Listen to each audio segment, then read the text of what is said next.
Assalamualaikum warahmatullahi wabarakatuh. Pada video yang kelima,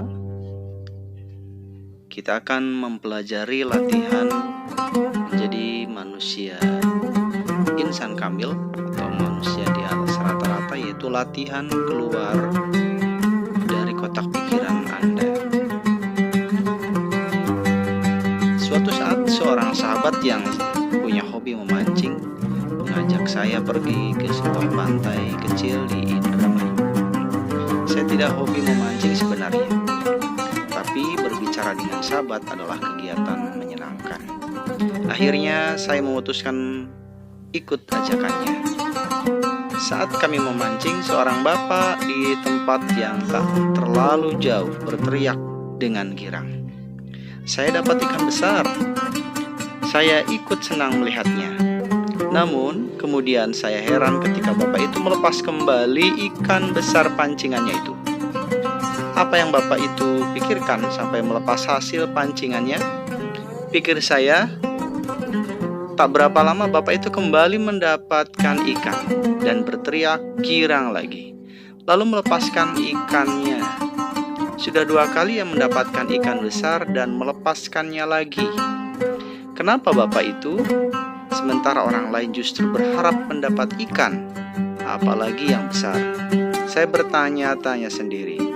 Saya coba terus mengamati, ternyata bapak itu hanya akan membawa pulang ikan kecil. Ikan-ikan besar ia lepaskan. Terdorong rasa penasaran, saya ajak teman saya untuk mendekati bapak itu dan menanyakan perilakunya itu.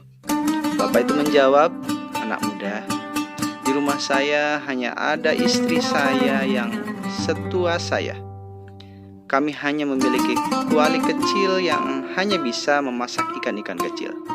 Kalau saya membawa ikan besar, bagaimana saya bisa memasaknya?" Terkadang persepsi seseorang sudah terkotak-kotak, dan persepsi si bapak di atas adalah contohnya. Ia berpikir karena ukuran kualinya kecil, tentu hanya bisa digunakan untuk memasak ikan berukuran kecil saja. Dan bapak itu tidak berusaha membuka kotak-kotak persepsinya, sehingga tidak terpikir olehnya bahwa ikan besar pun bisa dipotong-potong menjadi bagian kecil yang bisa ditampung kuali. Pikiran kita membuat batas-batas yang tak mampu kita lalui, dan lupa bahwa kitalah yang membuat batas-batas itu. Kita membuang ikan besar hanya karena ukuran kuali kita kecil. Barangkali tanpa kita sadari, kita pernah membuang peluang dan kesempatan hanya karena kita merasa tidak mampu dan belum layak. Pikiran adalah potensi luhur yang dimiliki manusia, namun kita membatasinya, membuat kita terkotak-kotak dalam ketidakmampuan yang kita buat-buat sendiri. Renungkanlah berapa banyak kata negatif yang kita lontarkan dalam sehari.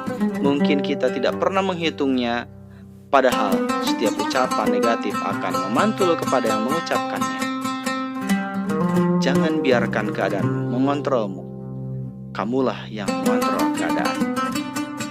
Bayangkan, di hadapan Anda ada cermin besar yang mencerminkan apapun yang Anda lakukan. Cermin selalu memantulkan kebenaran secara utuh, kecuali jika cermin itu retak.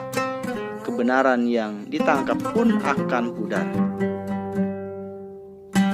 Selanjutnya, kejujuran cermin adalah bacaan kita. Semakin Anda menjauh dari cermin hidup Anda, semakin samar Anda melihat potret diri Anda sendiri. Jadi, mereka yang senantiasa berpikir dan bertindak positif adalah orang-orang yang beruntung dalam kehidupannya. Dan sebaliknya, anak kecil mendapatkan lebih dari 460 kata-kata negatif dalam sehari. Coba dikalikan dalam sebulan, setahun, dan usia hidupnya. Menurut sebuah penelitian, apa yang kita ucapkan tidak lebih dari 5% dari apa yang kita simpan dalam otak. Dengan kata lain, kita bisa mengetahui seseorang berkarakter positif atau negatif dari perkataannya. Kita mesti ingat, lidah lebih tajam daripada pedang. Kata-kata negatif seringkali menjadi fitnah dan menjadi sebab permusuhan.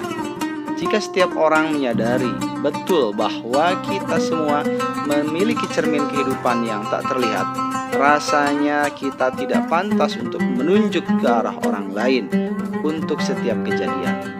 Kita harus menunjuk pertama kali kepada diri sendiri. Kita ingat filosofis telunjuk tangan. Ketika kita menuding orang lain dengan telunjuk, 4 jari lainnya menunjuk kepada diri kita sendiri. Kerangkeng-kerangkeng itu bermain dalam pikiran kita sendiri. Ia mengunci semua bakat dan kekuatan kita yang tak terbatas menjadi pribadi yang terbatas. Kerangkeng itu terbuat dari percikan pikiran dan kata-kata negatif yang setiap hari menekan kita sampai kita menyerah. Pikiran bisa mengangkat kita menjadi yang terbaik, namun juga bisa menjatuhkan kita serendah-rendahnya. Ya, ibarat pisau yang diam, Anda menggerakkannya untuk kebaikan kah atau untuk keburukan? Berikut latihan aplikasi harian Anda di video yang kelima ini. Yang pertama, lawan kata negatif dengan kata positif. Karena kata-kata negatif seperti virus komputer yang bisa merusak komputer kapan saja. Kata-kata negatif membuat Anda mudah menyerah dalam memperjuangkan kehidupan Anda. Jadi berhati-hatilah dengan kata-kata negatif. Yang kedua, berpikirlah tentang solusi bukan masalah. Menghadapi masalah terkadang solusi tampak remang-remang karena kita lebih fokus pada masalah itu sendiri. Yang ketiga, katakan tidak jika tidak sesuai dengan hati nurani. Yang membuat hati kita sakit adalah karena kita tak mau mendengarkan suaranya. Sebenarnya hati kita selalu menolak jika kita berbuat negatif. Kita tak bisa mendengar suaranya karena kita terbiasa mengabaikannya. Yang keempat, berpikirlah selalu satu lagi. Hal ini membuat Anda selalu berkarya. Sebab biasanya jika sudah mencapai kondisinya yang nyaman, seseorang akan mengatakan semuanya selesai. Berpikir satu lagi akan mengeluarkan Anda dari kotak-kotak pikiran Anda sendiri. Yang kelima, afirmasi dan doa harian, yaitu saya bisa, saya mampu. Ini sangat efektif jika dilakukan justru ketika Anda dalam kondisi lemah dan tertekan oleh keadaan atau masalah, memberi Anda sugesti untuk menjadi manusia baru, manusia di atas rata-rata. Saya pasti bisa, saya pasti mampu untuk mengatasi permasalahan. Latihan yang kelima ini akan menggerakkan pikiran Anda untuk berubah, ibarat parasut penerjun payung yang berguna jika ia dibuka. Keluarlah dari kotak pikiran Anda, buatlah diri Anda senang ketika berhadapan dengan masalah. Karena hanya 2 sikap seseorang menghadapi masalah, menutup pikiran atau justru membukanya. Saya pasti bisa, saya pasti mampu menghadapi masalah. Itulah yang dapat disampaikan. Terima kasih. Wallahul muwaffiq ila aqwamit thoriq. Assalamualaikum warahmatullahi wabarakatuh.